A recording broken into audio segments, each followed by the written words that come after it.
भाईजान, मस्जिद की तामीर के लिए चंदा चाहिए। भाईजान, मेरे पास तो कुछ भी नहीं है। मैं तो यहाँ पे काम करता हूँ।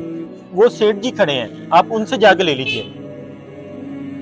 हाँ हाँ, मेरे अकाउंट में 2.5 लाख भाई ट्रांसफर कर साहब, दो। हाँ हाँ ठीक है। हाँ जी बोलिए। भाईजान, पास में एक छोटी सी मस्जिद की तामीर चल रही है। उस मस्जिद की तामीर के लिए चंदा चाहिए। आपका बहुत नाम सुना है, जो भी आप अल्लाह की राह में देना चाहते हैं दे दें। ये लो 10 रुपए। भाई, सिर्फ 10 रुपए? वो मौलाना साहब, वो दिन में 10 आते हैं मांगने वाले। अब सबको बांटता रहूं क्या? जाइए यहाँ से।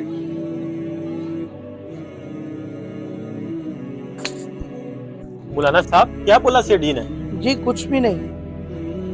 मौलाना साहब, पैसा तो है नहीं मेरे पास देने के लिए, लेकिन पास में मेरा एक प्लॉट है। मैंने सोचा था कि आने वाले वक्त में वहाँ पे अपना घर तमीर करूंगा। वो प्लॉट के कागजात मैं आपको दे देता हूँ ताकि आप मस्जिद की तमीर में लगा सकें। भाई, फिर आने वाली जिंदगी में आप कहाँ रहोगे? 4 दिन की तो जिंदगी है मौलाना साहब, कहीं भी रह लूंगा। और हाँ मौलाना साहब, आप देखना, इंशाल्लाह अल्लाह पाक मुझे जन्नत में महल बना के देगा।